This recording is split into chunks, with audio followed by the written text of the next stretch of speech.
एक साल में पलायन बंद कैसे होगा? ये तो स्वाभाविक बात है, जब 10, 12, 15 हजार के रोजगार होगी तो पलायन लोग ना करी।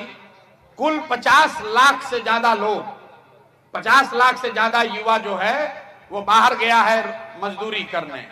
जो लोग बाहर गया है मजदूरी करने वो औसतन 12 से 15 हजार रुपया कमाता है और खर्चा के बाद घरे 6 से 8 हजार रुपया भेजता है।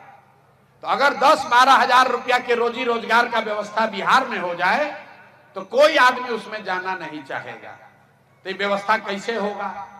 तो हम लोग जन सुराज में कहते हैं कि रोजगार मिलने का क्या उपाय है। बिहार में आदमी बुझेला कि सरकारी नौकरी होई, कितना आदमी आके बुर्बक कहता कि हम 10 लाख नौकरी दे दे, लड़का वही में अजुराइल बालाम की सरकारी नौकरी से बेरोजगारी दूर हुई। तो वह एगो आंकड़ा याद रखी कि पिछला 78 साल में बिहार में जितना आदमी सरकारी नौकरी आज कर रहा बाड़ा, चपरासी से लेकर मुख्य सचिव तक, संविदा कर्मी को भी जोड़ लीजिए, सबका संख्या गिनिएगा तो 23.25 लाख आदमी को सरकारी नौकरी है। 23.25 लाख आदमी को सरकारी नौकरी मिला है 78 साल में। मतलब 1.97%, करीब करीब 2% आदमी को सरकारी नौकरी है। तो किसी भी हालत में सरकारी नौकरी से तो सबको रोजगार नहीं मिल सकता है। कुछ आदमी कहता है कि भैया फैक्ट्री लग जाए तो उसे रोजगार मिल जाए, नहीं मिलेगा। क्यों नहीं मिलेगा?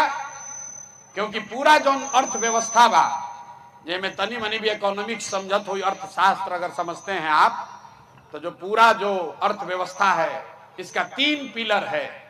खेती है, फैक्ट्री है और तीसरा है जिसको कहते हैं सर्विस सेक्टर। होटल बा, अस्पताल बा, स्कूल बा, रेस्टोरेंट बा, गाड़ी बा, जितना चीज कंजम्पशन जो आप खा पी रहे हैं, करीब करीब खेती और फैक्ट्री अगर दोनों मिला दीजिएगा तो 35% होता है।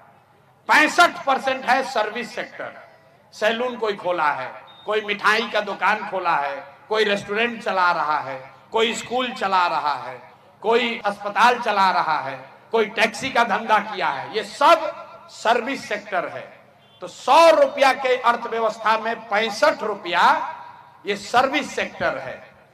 और सर्विस सेक्टर में सबसे ज्यादा जरूरत क्या है? आपके पास पूंजी होना चाहिए। पैसा रही तबे ना रोजी रोजगार करब। तो बिहार में पूंजी का बहुत बड़ा अभाव है। यहां लोगों के पास पूंजी नहीं है। आपको लगता है कि यहां लोगों का पलायन होता है। लोगों का पलायन इसलिए हो रहा है कि यहां से पूंजी का पलायन हो रहा है। एजा बैठल इतना आदमी बारन, बहुत विद्वान लोग भी बैठे हुए होंगे। आपको यह शायद पता नहीं है कि बिहार से हर साल 2.5 लाख करोड़ रुपया, 2.5 लाख करोड़ रुपया बैंक, जो आप और हम अपने बैंक में यहां जमा करते हैं, 2.5 लाख करोड़ रुपया बैंक वाला बिहार से बाहर भेजता है। गुजरात में, तमिलनाडु में, उत्तर प्रदेश में, कर्नाटक में, आंध्र प्रदेश में। ये आंकड़ा कहां से बा?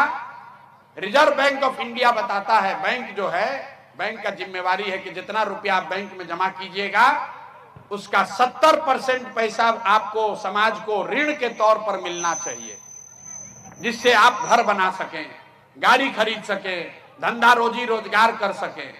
तो पूंजी का यही 2 स्रोत है। पूंजी आदमी के पास कहां से आता है? जो पैसा आप कमाते हैं, जो खर्चा के बाद बच गया वो आपका पूंजी हुआ। और दूसरा पूंजी का स्रोत है जो बैंक से कर्जा लिए, वो आपका पूंजी है। मान ली कि रुआ घर बनावता नहीं, 1 लाख रुपया रुआ बचत कैले बानी, 4 लाख रुपया बैंक से लेनी तो 5 लाख के घर बनावता नहीं, फिर धीरे धीरे कर्जा वापस करब। तो ये जांचने के लिए रिजर्व बैंक ऑफ इंडिया एक आंकड़ा जारी करता है जिसको कहते हैं CD रेशियो।